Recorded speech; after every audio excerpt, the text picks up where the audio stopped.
En Medical Expo, la Feria Nacional de Dispositivos Médicos, queremos hacerte parte de nuestra comunidad de webinarios. Capacítate con nosotros a través del selecto programa que cada viernes traemos para ti.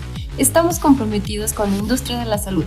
Queremos impulsar tu desarrollo profesional con los temas más relevantes y con la participación de los mejores especialistas en las diferentes áreas del sector, que nos comparten su conocimiento. Trabajamos día a día para brindarte un desarrollo constante. Síguenos y forma parte de nuestra gran comunidad.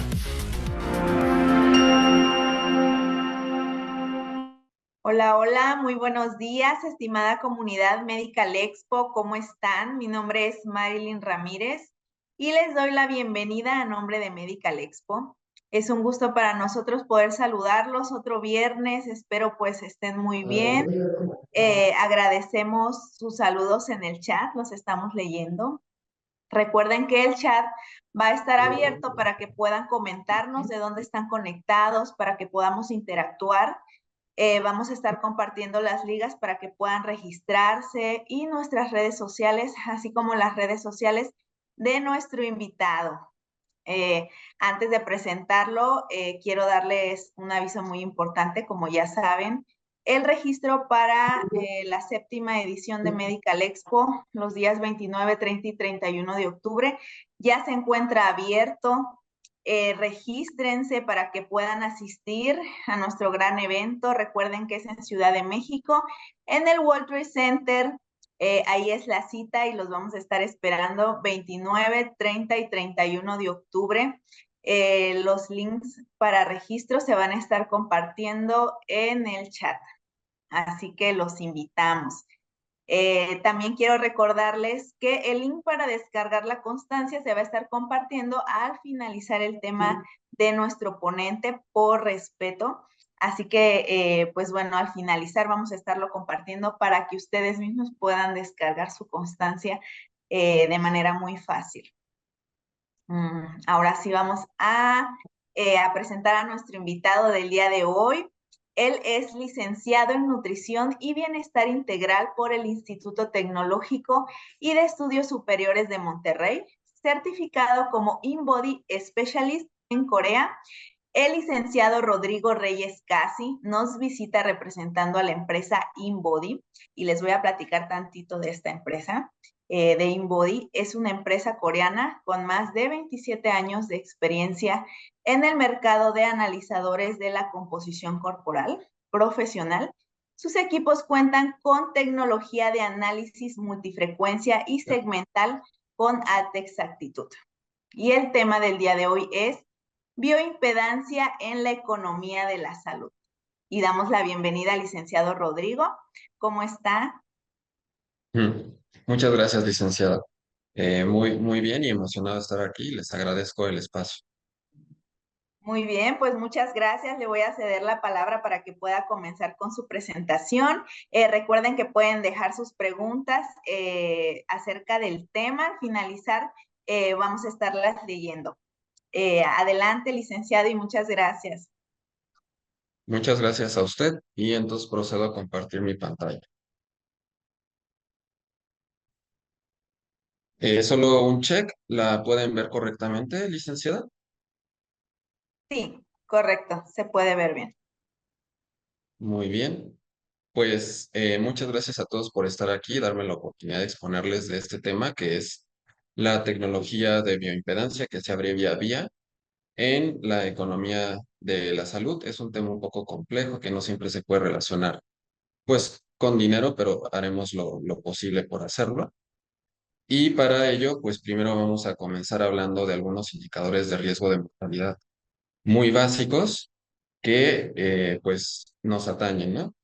Entonces, más que indicadores de mortalidad, son indicadores que se relacionan con el riesgo no solamente de mortalidad, sino también de morbilidad. Y entonces, del lado izquierdo de la pantalla, nosotros tenemos a un indicador, déjenme colocar aquí el puntero, aquí. Tenemos del lado izquierdo de la pantalla a un indicador pues bastante conocido, que es el índice de masa corporal. Aquí dice BMI porque está en inglés.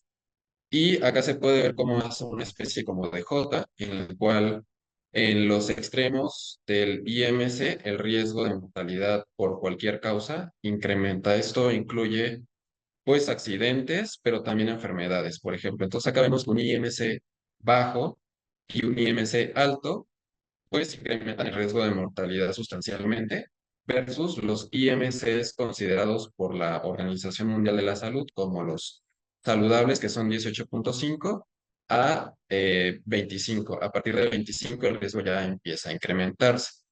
Pero ¿qué pasa si nosotros eh, diferenciáramos de qué está compuesto el peso que hace que este IMC esté dado? Yo me imagino que ya muchos lo saben, pero el IMC considera el peso entre la estatura al cuadrado en metros. Y pues como el peso va a estar formado por diferentes cosas, y no es lo mismo que el peso sea principalmente por grasa o por masa libre de grasa, pues entonces hubo algunos investigadores que se dieron a la tarea de ver qué es lo que sucedía cuando solamente se consideraba algo que se llama índice de masa grasa versus índice de masa libre de grasa. Y acá se puede ver cómo pues tienen tendencias contrarias, porque justamente la masa grasa, normalmente entre más incrementada esté, pues incrementa el riesgo de mortalidad pues más allá de 2,5 veces más, versus la masa libre de grasa, que entre más elevada esté, hasta llegar a 22, se mantiene igual y ya no hay una diferencia entre el riesgo de mortalidad. Pero acá vemos que a mayor masa grasa, mayor riesgo de mortalidad. Y a mayor masa libre de grasa, o sea, lo que no es grasa, menor mortalidad. Y estos factores pueden estar haciendo que la parte del IMC pues no sea tan exacta para determinar el riesgo de mortalidad que tiene una persona pues simplemente al utilizar su peso. Y acá podemos ver de una manera un poquito más didáctica en cómo está constituido el peso, ¿no? El peso pues básicamente puede dividirse en todo lo que es grasa y lo que no es grasa, ¿no? O sea, la masa libre de grasa. Pero a su vez, la masa libre de grasa debe estar constituida de diferentes cosas, de las cuales ahorita no voy a ahondar mucho porque las vamos a ver más adelante. Y estos componentes también van a influenciar el grado de supervivencia que pueda tener un paciente dentro de un hospital. De hecho, por ejemplo, un indicador hospitalario muy utilizado para ver el riesgo de mortalidad que tienen las personas o el riesgo de desnutrición es este que dice masa celular corporal, porque justamente está considerando la cantidad de agua intracelular, que es directamente proporcional a la cantidad de músculo, y la proteína que tiene el paciente. Ajá. Entonces, ¿dónde está el IMC? Pues abarcándolo todo, porque justamente es un indicador que se obtiene de la división del peso total de la persona en kilogramos entre los metros al cuadrado de lo que mida la persona. ¿Dónde está la grasa? Pues la grasa va a estar del lado izquierdo y la masa libre de grasa pues va a estar del lado derecho. Entonces, como pueden ver aquí, con el IMC no podemos saber realmente cuánto es grasa, cuánto es masa libre de grasa, y no sabemos si realmente una persona que puede lucir delgada tiene un riesgo de mortalidad elevado. A veces ponen el ejemplo contrario, una persona que tiene un IMC elevado, pero que es porque tiene mucha masa libre de grasa. Si somos completamente honestos, pues eso no va a ser el común denominador de la población. Lo que sí puede ser más probable es gente delgada que tenga un índice de masa grasa elevado y que entonces su riesgo de mortalidad esté más elevado. Entonces, esa sería la importancia de comenzar a dejar atrás el IMC para utilizar indicadores que consideren la grasa y la masa libre de grasa para determinar la mortalidad. Y ahora, sabiendo esto, pues podemos ver cómo es el panorama epidemiológico de México. Va a ser algo muy básico porque no tenemos mucho tiempo. Y entonces aquí está una gráfica que utiliza los años de vida perdidos por cada 100,000 habitantes en los países miembros de la OCDE. Estos datos fueron recabados en el 2023 y pues acá se puede ver los países que tienen, aquí me estorba un poquito sí, lo de Teams, déjenme lo subo. Y acá vemos los países que tienen menos años de vida perdidos, son Luxemburgo, Suecia, Corea, todos ellos, los que ya sabemos, los que siempre se ponen como en el primer lugar de lo que siempre es bueno. Y después tenemos hasta la derecha a México. México es el país que tiene más años de vida perdidos. Y aquí, perdón, no hice la aclaración de a qué se refieren años de vida perdidos. Bueno, hay algo que se llama esperanza de vida. Y en México la esperanza de vida es de 75 años. Entonces, por poner un ejemplo, si una persona de 40 años muere, a esa persona le habrían quedado 35 años de vida que podría haber utilizado para seguir trabajando, seguir siendo productivo, poner una empresa, hacer pues lo que su destino en la vida le hubiera permitido. Pero si esa persona muere 30 años antes de lo que, de lo que debería, pues son cosas que no hizo, son empleos que no creó, es Producto Interno Bruto que no generó. Entonces, pues eso es con una persona, ¿no? Ya si lo vemos con 10 personas de 40, ¿qué edad dije? 45 años, creo. Sí, 45 años para que tengan esos 30 años de vida perdidos. Con 10 personas de 45 años que hayan fallecido, pues ya son 300 años que se están perdiendo. Entonces, para hacerlo proporcional a la población de las personas que tiene cada país, esto se divide entre 100.000 habitantes para que pueda ser comparable un país con una población pequeña, como lo puede ser Suiza o Corea, o con una población tan grande de 127 millones de habitantes como la es la de México, ¿no?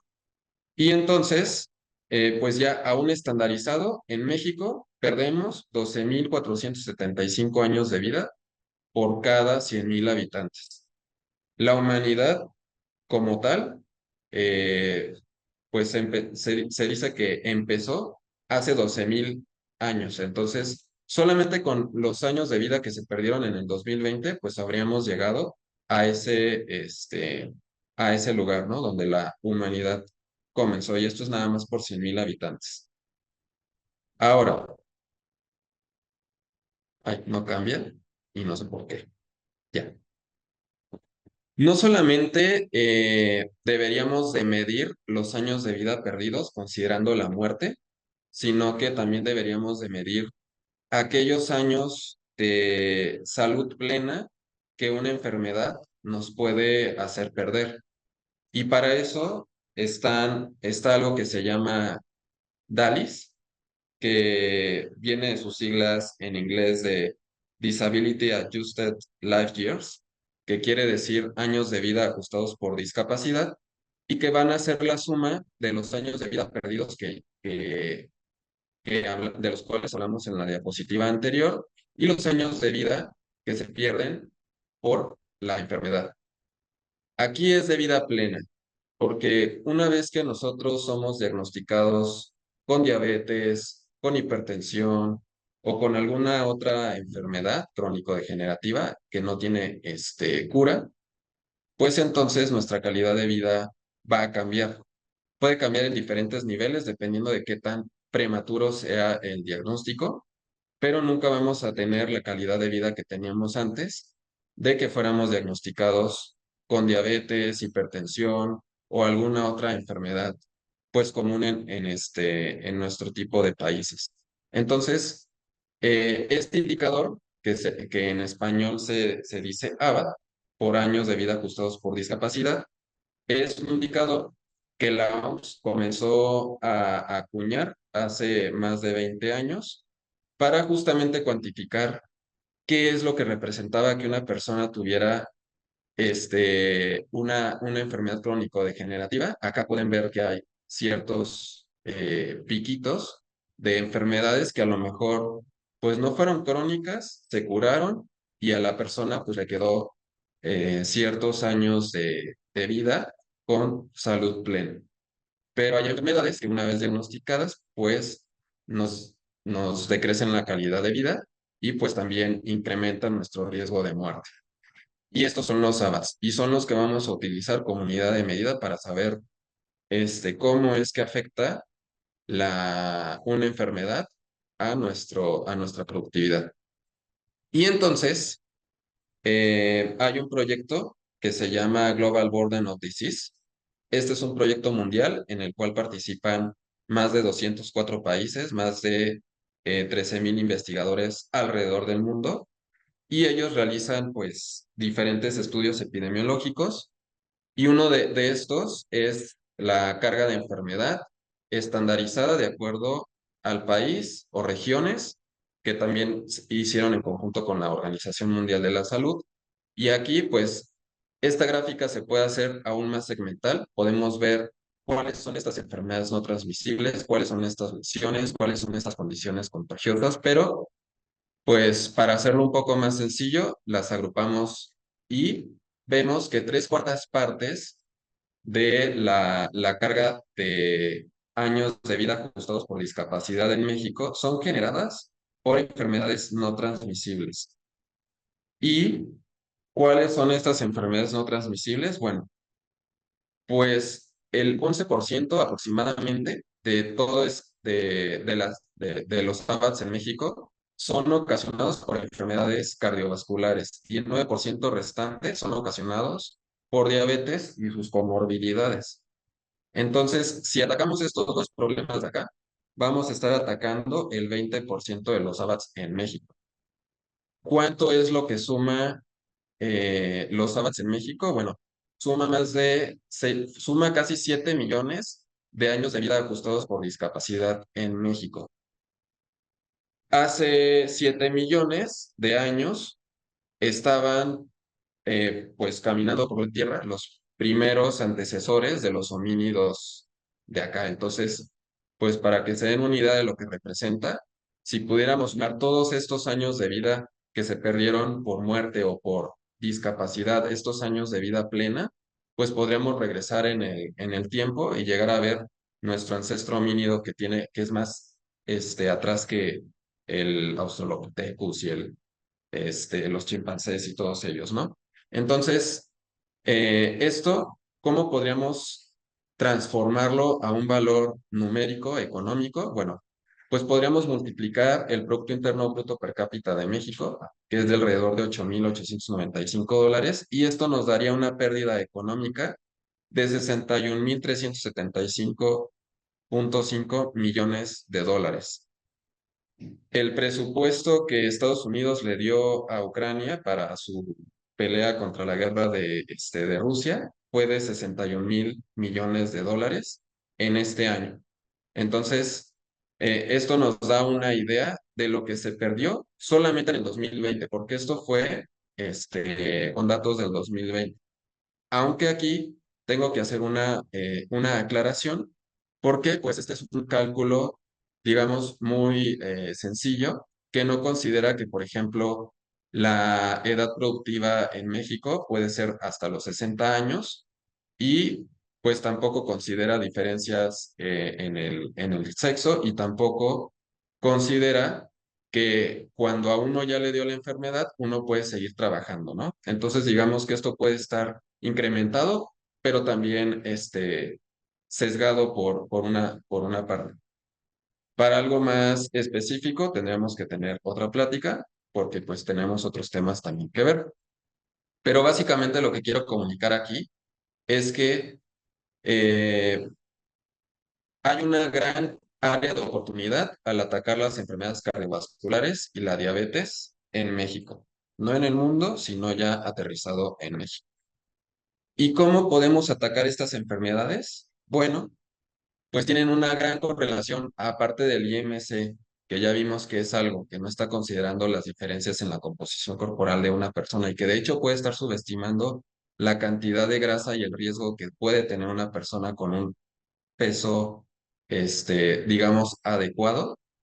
Pues tenemos que deberíamos de ver en dónde se encuentra la grasa, cuánta grasa hay, pero también tenemos que ver cuánta masa muscular existe, ya que la masa muscular va a ser el componente que va a cambiar en su mayoría la masa libre de grasa de una persona adulta, porque todo lo demás se va a mantener igual, los órganos, los huesos, esto en un adulto, claro, pero lo que sí va a cambiar es la masa muscular. Y esa es una buena noticia, porque estos dos factores de acá, pueden ser cambiados por cambios en el estilo de vida, no solamente dieta, sino cambios en el estilo de vida. Y entonces, ¿cómo podemos dejar el IMC atrás para realmente tratar de ver el riesgo real que tiene una persona de morir por cualquier causa? Bueno, pues tenemos diferentes formas de medir la composición corporal. Estos son los estándares de oro para medir la composición corporal. Acá tenemos la densitometría por espectrofotometría de rayos X o DEXA, con el cual se calcula, se puede saber la masa grasa y la masa magra de una persona, el pesaje bajo el agua, la pletismografía por desplazamiento de gases, que se llama BODPOD, la tomografía computarizada para medir masa musculoesquelética y masa grasa, la resonancia magnética y la dilución de deuterio para medir agua corporal total y la de bromuro para solamente medir el agua extracelular. Pero todos estos métodos tienen un costo elevado, es decir, hacerte un DEXA te va a costar más de 1,500 pesos. Hacerte un botbot es difícil encontrar un lugar donde te hagan un botbot. Como pueden ver, se tiene que meter la persona con una gorra de natación, o sea, con un traje de natación especial para que esta medición sea adecuada. El pesaje bajo el agua, vean, esta persona está literalmente casi en una cisterna y lo están pesando bajo el agua para saber cuál es la diferencia de peso y calcular la densidad que tiene esta persona. Es algo bastante incómodo porque aparte te piden que hagas una expiración, o sea, tú expulsas todo el aire de tus pulmones porque eso también va a hacer que la densidad o que la flotación con la cual se calcula la densidad cambie. Así que tienes que expirar la mayor cantidad de aire posible. Y algunos métodos como DEXA te van a someter a dosis de radiación bastante más elevadas que una radiografía promedio, porque como su nombre lo indica, utiliza rayos X y la dilución de deuterio, pues el deuterio es un isótopo radioactivo del hidrógeno y entonces también es algo bastante caro, no se hace en muchos lugares y por tanto todos estos métodos van a ser o muy caros y poco accesibles para la mayoría de la población. Entonces, ¿cómo le hacemos, no? Pues tenemos algo que se llama análisis de bioimpedancia. Es una tecnología que no es novedosa, es una tecnología que comenzó en 1979, cuando alguien llevó a la práctica este experimento en donde colocamos unos electrodos en un vaso con una disolución de sal y vemos que pues se completa el circuito y pues ya fluye la corriente eléctrica, ¿no? El músculo va a estar constituido principalmente por agua y por electrolitos, entonces va a ser muy conductor. Y en consecuencia, la resistencia que la corriente eléctrica va a tener para fluir a través de ese medio, pues va a ser baja. Y la impedancia, ahorita vamos a ver la diferencia entre resistencia e impedancia, en consecuencia también va a ser baja. Mientras que por el tejido graso, pues idealmente la corriente no va a fluir y si es un voltaje muy elevado, pues entonces va a haber una alta resistencia y una alta impedancia. Pero básicamente no fluye. Si fluye, fluye de manera más fácil entre más cantidad de músculo haya. Y es así como funcionaba la tecnología de bioimpedancia, pues de hace más de 40 años, ¿no? Porque estamos en el 2024. Y digamos, estas basculitas que nosotros encontramos en el Sam's, en el Costco, en el Chedraui y en todos estos lugares, en el Sanborns, donde a veces tenemos dos plaquitas de metal y nosotros las tomamos, pues es lo que utilizan. Una simple corriente eléctrica que pasa a través del cuerpo. Si es de los que tomas nada más de arriba, simplemente va a pasar por la parte de arriba y no vas a ver qué es lo de abajo. Así que si estamos muy fuertes en la parte de arriba, va a decir que estamos súper musculosos, a pesar de que si de repente se nos olvida entrenar la parte de abajo del cuerpo, pues puede ser que no estemos tan musculosos como arriba. O al revés, con estas básculas que solo tienen dos placas de metal y tú te subes y te dice igual cuánta grasa y cuánto músculo tienes, van a estar infiriendo lo que se tiene en la parte de arriba. Hay tecnologías de bioimpedancia que no son así, que son más completas y justamente ahorita les voy a hablar de ella. Pero primero vamos a ver los parámetros de bioimpedancia que se miden de forma directa en los equipos de bioimpedancia que son utilizados en hospitales. Uno es la reactancia, otro es la impedancia y el otro es el ángulo de fase. La reactancia es la resistencia que tiene la corriente eléctrica a pasar a través de la membrana celular. Y la impedancia va a ser la suma de la reactancia o la resistencia. Se mide la impedancia y la reactancia y por eso nosotros podemos despejar la resistencia. Y el ángulo de fase es, digamos que el ángulo que se forma entre la suma vectorial de la resistencia y de la reactancia, que recordemos que es la impedancia, y esto va a ser el ángulo de fase. Entonces, básicamente, entre mayor reactancia, o sea, más salud de la membrana celular, el ángulo de fase va a ser mayor, y entre menos resistencia, pues también el ángulo de fase va a ser mayor. Y por eso es que el ángulo de fase es utilizado también como un indicador de riesgo de mortalidad y de morbilidad dentro de los hospitales. Porque obviamente, si tú tienes poca resistencia, significa que tienes poquita grasa. Si tienes alta reactancia, significa dos cosas: que tu membrana celular es íntegra, que no es tan permeable, que no hay tantos factores inflamatorios en tu cuerpo y que la cantidad de células es la adecuada. Entonces, pues estos dos parámetros generalmente son indicadores de una alta cantidad de masa muscular que no es influenciada por el edema de la persona y también de un bajo nivel de inflamación. Estos dos factores pues se relacionan con una mayor tasa de sobrevida.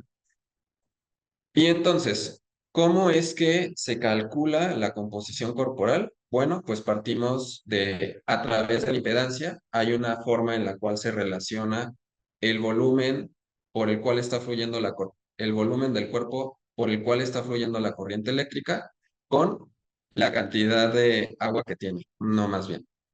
La bioimpedancia entre la estatura se relaciona con el volumen del cuerpo por el cual está corriendo la corriente eléctrica y pues, va a ser más o menos proporcional a la cantidad de agua. Y va a haber también una proporción entre la masa libre de grasa y el agua. Y obviamente la masa libre de grasa menos el peso, pues nos va a dar como resultado la masa grasa. Y es así como más o menos se calcula la composición corporal a grosso modo. Acá, por ejemplo, tenemos un ejemplo, perdón, la repetición. Acá vemos una persona que mide 1,79 m de estatura y el resultado de dividir su estatura al cuadrado entre la impedancia, esto es el índice de impedancia, nos da como resultado que esta persona tiene 40,3 litros, como acá lo pueden ver en esta hoja de composición corporal de InBody. Y para determinar la cantidad de masa libre de grasa, pues aquí está la forma en la que se obtiene, ¿no? Como el 73% de la masa libre de grasa va a ser agua, pues un despeje de esto nos da como resultado que 55,2 kilogramos de, de, de su peso va a ser masa libre de grasa. Y viceversa, ¿no? El 73% de estos 55,2 kilos son estos 40,3 litros de agua que tiene la persona. Y al final, para calcular la masa grasa, pues se resta la cantidad de body fat mass, que es de 18,2, menos el peso, y esto nos da, perdón, 52,2, que es la masa libre de grasa, menos el peso, nos da la cantidad de masa grasa de la persona. Y por eso es muy importante que la persona se haga la medición con la menor cantidad de peso posible, ya que si el peso aumenta, pero la masa libre de grasa permanece constante, pues entonces solo nos queda que la masa grasa aumente. Y recuerden que yo les dije que las maquinitas estas que se compran en cualquier lado utilizan tecnología de hace 40 años, entonces no sería lo ideal que un hospital utilice este tipo de tecnologías, porque justamente a lo largo de estos 40 años ha habido muchos avances que muestran que es mejor medir al cuerpo de manera segmental. Estos equipos que yo les comenté antes, generalmente miden al cuerpo como si fuera un solo cilindro. Esta forma que yo les comenté de cómo calculaban el agua, pues es como si nosotros literalmente fuéramos solo un cilindro y con ese único índice de impedancia, pues calculan el agua de todo el cuerpo. Hay algunas tecnologías como InBody que utilizan la medición segmental directa y calculan el agua por cada uno de los segmentos porque son capaces de medir el tronco, y los brazos y las piernas de manera separada. Y esto es muy importante porque pues no va a ser lo mismo la corriente que pasa a través de un cilindro tan ancho como lo es el tronco, o sea, va a tener una resistencia muy pequeña y con también la cantidad de agua que tiene el tronco, a cuando pase por un brazo, por ejemplo, que sería la extremidad más delgada que tenemos. Y los 8 electrodos. Esto, ¿se acuerdan también que yo les comenté que cuando nosotros nos hacíamos una medición en estas máquinas que nosotros agarramos así de los brazos, nada más van a estar midiendo la parte superior del cuerpo porque la corriente eléctrica va a querer ir por el camino más corto. Y ese camino más corto no es yéndose de mi mano izquierda hacia el pie derecho, sino que es yendo de mi mano izquierda hacia mi mano derecha. Y entonces nada más van a medir el tronco. Lo de abajo, ¿cómo lo calculan? Bueno, pues a través de ecuaciones de regresión lineal que estiman la cantidad de masa libre de grasa que hay en la parte de abajo. Y lo mismo para aquellas básculas en las cuales uno se sube y tiene 2 electrodos en la parte de abajo, pues obviamente el circuito se va a completar y nada más va a medir la parte inferior del cuerpo. InBody tiene un sistema de 8 electrodos en los cuales se completa el circuito por brazo, por cada uno de los brazos, por cada una de las piernas y por el tronco. Por eso nos permite hacer las mediciones directas. Y también es ideal que un analizador utilice frecuencias múltiples. ¿Por qué? ¿Se acuerdan que yo les comentaba al inicio que había agua intracelular y agua extracelular? Aquellos dispositivos que nada más utilizan una frecuencia, generalmente utilizan una frecuencia baja porque es más fácil manejar una frecuencia baja que frecuencias altas. Y estos equipos justamente nada más van a ver la cantidad de agua que está fuera de las células. Entonces, ¿qué va a pasar con estas personas que están reteniendo líquidos por cualquier razón? Ya sea porque están en el síndrome premenstrual o algo mucho más, pues digamos, serio, como tener alguna enfermedad renal, tener alguna insuficiencia cardíaca, pues estos pacientes van a salir con una cantidad de músculo mucho más alta de lo que en realidad tendrían. Y por eso no es recomendable utilizar este tipo de dispositivos en este tipo de poblaciones. Sin embargo, los dispositivos vía multifrecuencia y segmentales, como lo son InBody, utilizan frecuencias altas que pueden llegar a penetrar la membrana celular y no solamente darnos la cantidad de agua extracelular, sino también la cantidad de agua intracelular. E incluso nos pueden permitir tener algunos indicadores como lo son la sugerencia de peso seco, que es súper útil en poblaciones con enfermedad renal crónica o alguna insuficiencia cardíaca. Esto, a su vez, nos permite no utilizar estimaciones empíricas. ¿Y a qué nos referimos con esto? Bueno, pues a veces se utilizan ecuaciones que relacionen los valores de impedancia que se obtuvieron con la edad y el género y la composición corporal. Lamentablemente, la mayor parte de estos estudios no son hechos ni siquiera en población latinoamericana y mucho menos en población mexicana. Entonces, realmente es una ventaja de InBody que sea el único que para darnos masa muscular o masa libre de grasa, no utilice la edad ni el género para tener este tipo de indicadores. Y de hecho, si ustedes luego tienen acceso a un InBody, pueden hacerse la prueba de cambiar género y edad y van a ver que los datos pueden cambiar ligeramente, pero esto va a ser porque recordemos que no es un método directo como los son DEXA, resonancia magnética o los otros indicadores que yo les compartí. Y una corriente eléctrica va a afectar el paso de la siguiente corriente eléctrica, pero no van a cambiar eh, como cambiaría con otros equipos si nosotros cambiamos la edad y el género.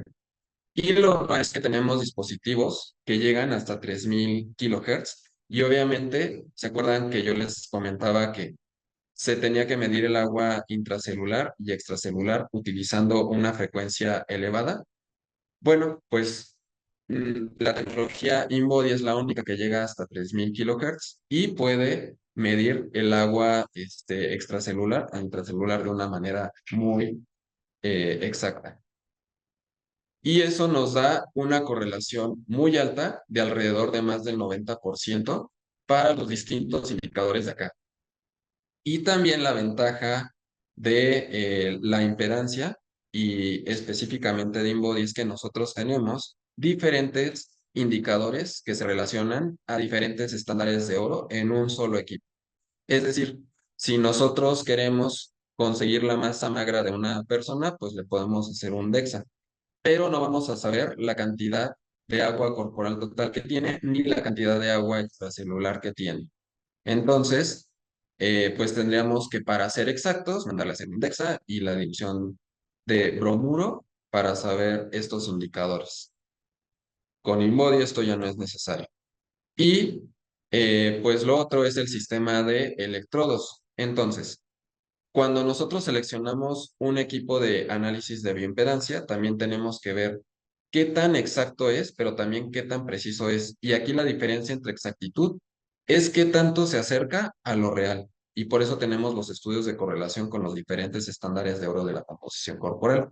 Pero la precisión es qué tan cercano es un valor con respecto al otro.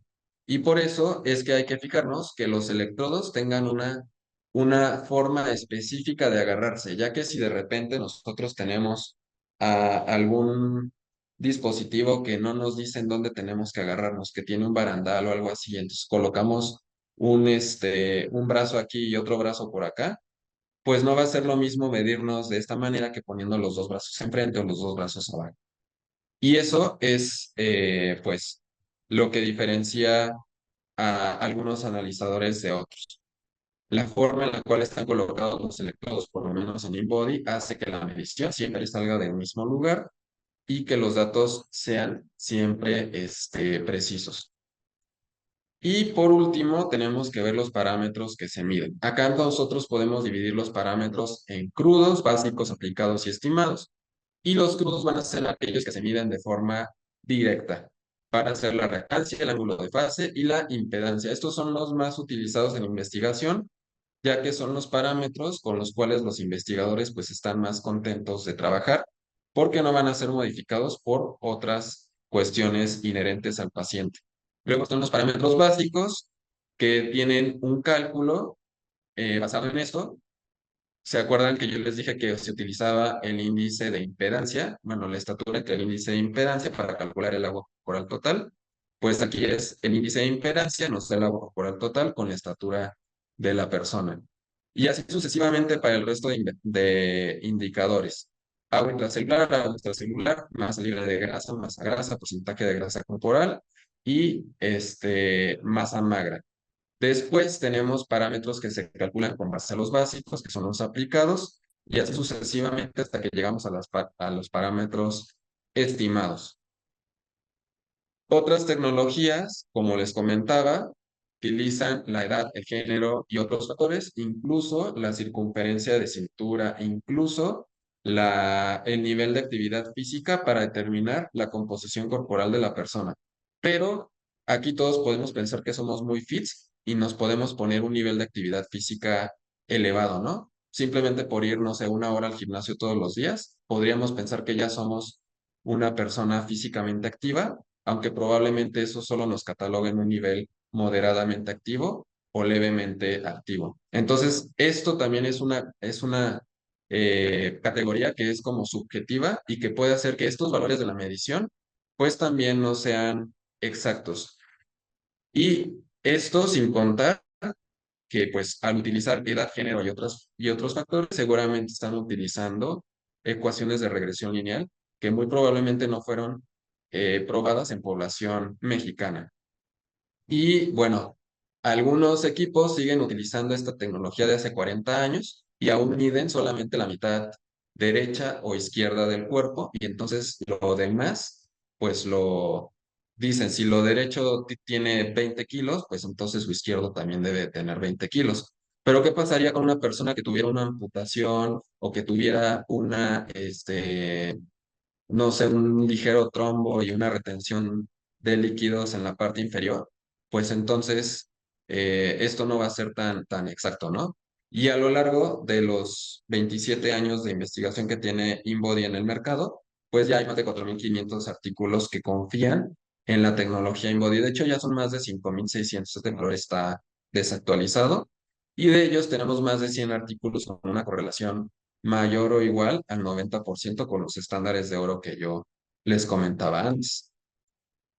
Ahora, ¿cuáles son las tendencias actuales para la composición corporal por análisis de bioimpedancia? Bueno, pues acá tenemos una gráfica que se obtuvo de PubMed hasta el 2022, en donde se ve que hay una tendencia a la alza en la utilización de tecnología de bioimpedancia para medir la composición corporal de las personas. Y bueno, para relacionarlo con indicadores de mortalidad como los que vimos anteriormente, entonces pues es una tendencia ahorita, ¿no?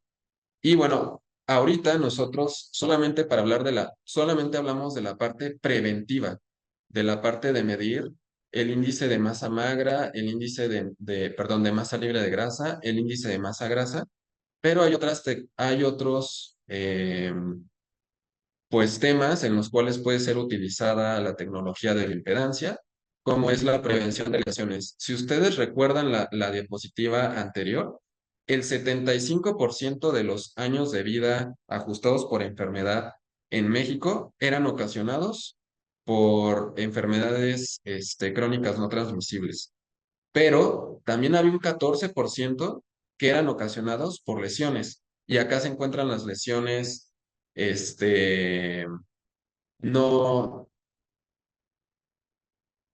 mm, ay, se me fue el nombre, pero son lesiones que no son eh, autoinfligidas y lesiones que son autoinfligidas. O sea, las personas que intentan quitarse la vida o que tienen algún trastorno y entonces se lesionan a sí mismas. Entonces es más o menos 7 y 7%. Estas lesiones que son ocasionadas por accidentes, ya sea laborales, de tránsito o de cualquier otra índole, pueden disminuir su riesgo cuando nosotros tenemos una cantidad adecuada de masa muscular. No va a ser lo mismo una persona de 60 años que tenga una cantidad adecuada de músculo moviéndose por una escalera a una persona que tenga el mínimo de músculo necesario moviéndose por una escalera. Entonces, este también es un tema con el cual se relaciona mucho a asilos y a ver el riesgo de sarcopenia que puede tener una persona. Obviamente, también se utiliza en gimnasios. De hecho, pueden ir a diferentes gimnasios y van a tener InBody, Sports World es uno de ellos. Pueden también relacionarlo con la cantidad de grasa visceral, porque tampoco va a ser lo mismo tener la grasa visceral en el plano subcutáneo que tenerla en la parte visceral, ya que esta es la que, justamente por eso hay una alta correlación con el índice cintura-cadera, porque la grasa visceral, pues es la que está en contacto directo con los órganos, es la que más factores de inflamación provoca y es la que más incrementa el riesgo de mortalidad por alguna enfermedad cardiometabólica. Y también tenemos, bueno, obviamente el índice de masa grasa y masa magra, pues para prevenir que esta persona de acá ingrese a esta institución de acá, que es un hospital, ¿no? Entonces, en los hospitales, ya que estamos hablando de los hospitales, se utilizan indicadores un poquito más complejos, como lo es el ángulo de fase, como es la masa celular corporal, que es literalmente la cantidad de kilos que le van a aportar a la persona las células del cuerpo. Que acá hay un dato interesante, es solo el 50%, el resto somos otras cosas, ¿no? Desde bacterias hasta materia fecal y otras cosas, ¿no? Y también está el peso seco. El peso seco, pues es lo que una persona se le coloca como peso meta cuando está pasando por alguna terapia de sustitución renal. El agua extracelular, justamente para monitorizar el grado de hematización que tiene el paciente antes de que sea evidente, porque pues sí, o sea, si una persona se hematiza, pues podemos verlo a simple vista, ¿no? Pero ese edema comenzó antes de que se notara a simple vista. Y es ahí en donde entra este indicador de acá, porque podemos detectarlo antes de que sea algo grave. Y luego están otros indicadores que con todo gusto, si tienen preguntas, pues podemos revisar después. Y tenemos también ya las personas que están tomando medicación, que salieron del hospital, para ver que no vuelvan a ingresar al hospital. Tenemos algunos indicadores como son la masa magra en piernas. Hay muchísimos estudios que correlacionan la cantidad de masa magra que hay en las piernas con un mayor control glucémico. O sea, a mayor masa magra, mejor control glucémico medido por hemoglobina glucosilada. Y también está la parte del equilibrio corporal. Si una persona ingresó al hospital por una fractura porque se cayó de las escaleras, pues es probable que haya tenido un desequilibrio corporal que la haya llevado a esta situación. Y también es muy, muy probable que después de salir del hospital tenga un desequilibrio corporal, es decir, más masa muscular en una parte que en otra. Justamente va a tener menos masa muscular en la parte que se fracturó porque no la utilizó. Y entonces es importante tratar de hacer que a través de la fisioterapia y del ejercicio regrese a valores como estaba antes de ingresar al hospital o mejores. Y también tenemos el índice musculoesquelético, que es un indicador que utilizan diferentes grupos de trabajo, ya sea el consenso asiático o el europeo, para o saber si realmente tiene sarcopenia a un paciente o estratificarla o ambas. Y bueno, estas son las referencias. No sé si después les vayan a compartir esta presentación, pero espero que lo hagan y ahí van a poder encontrar las referencias. Y pues esto es todo por mi parte. Muchas gracias. Muchas gracias, licenciado, por este tema tan importante, por su tiempo para dárnoslo y por aceptar nuestra invitación, sobre todo. Le agradecemos mucho. Estamos dejando los datos de InBody por si desean contactar. También estamos ya compartiendo el link para que puedan descargar la constancia. ¿Sale? Ahorita vamos a pasar a las preguntas, pero antes de eso quiero leer algunos saludos que tenemos y que nos han dejado. Muchas gracias por compartirnos de dónde nos están viendo. Desde Ciudad de México nos saluda Arturo, también tenemos saludos de Tamaulipas, Edgar nos saluda de Tamaulipas, de Guatemala, Ana, María también, que nos saluda desde Paraguay. Tenemos saludos de Panamá también, Arnold. Y la doctora Ethel de Uruguay.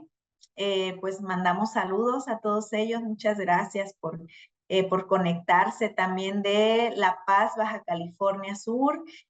José Gómez, el doctor Arroyo, que nos ve de Cuernavaca. Luz Fuentes de Tehuacán, Puebla, de Guatemala, Nelson Castro. Muchas gracias a todos por dejarnos los saludos, por conectarse. Y bueno, ahorita voy a leer la primera pregunta que nos dice Fernando Villegas. En caso de un linfedema, ¿se modifica la medición por bioimpedancia?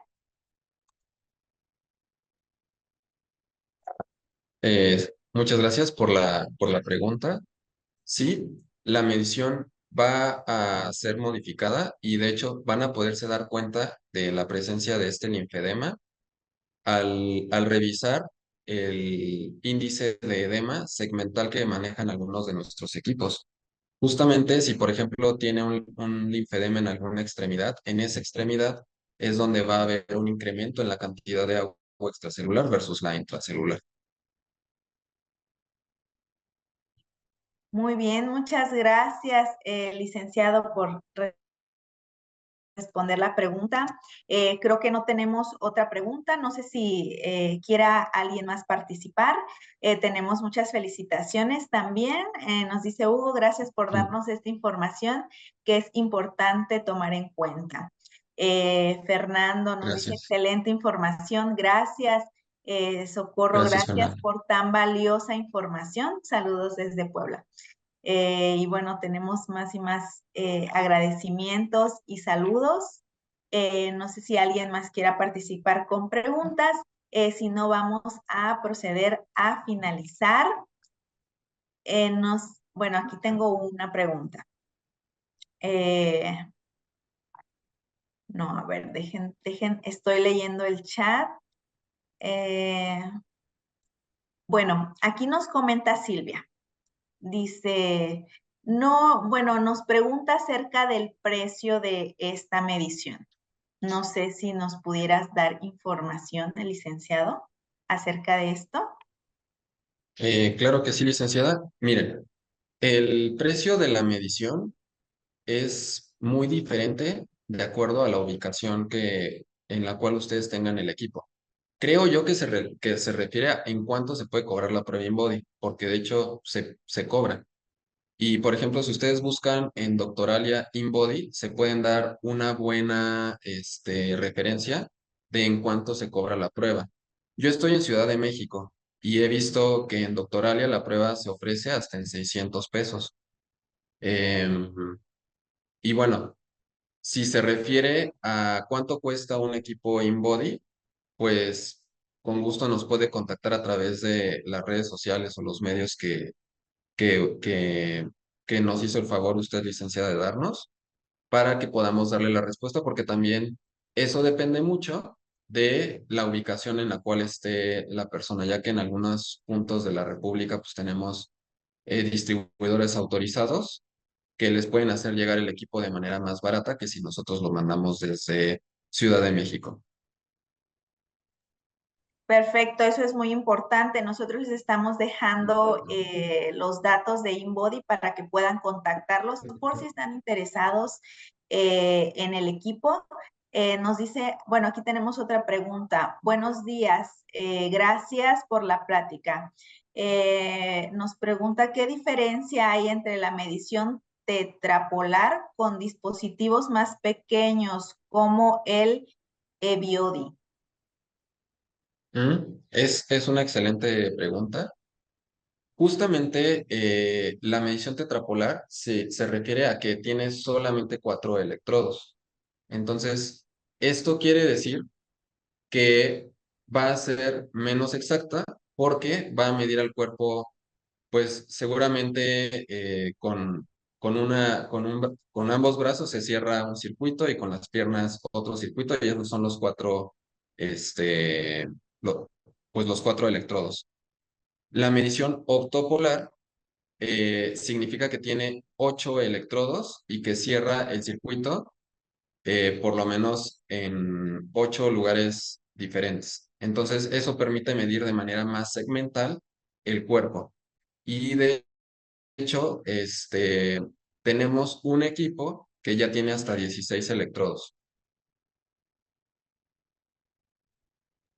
Muy bien, muchas gracias por este Gracias a usted. tiempo, licenciado Rodrigo. Estamos dejando las redes sociales de InBody, su página de teléfono también del licenciado para que puedan contactar para quienes estén interesados en obtener más información. Y pues bueno, ya estamos por pasar a la parte final. No sé si quisiera darnos algún último mensaje, algo que quiera comentarnos, antes de despedirnos.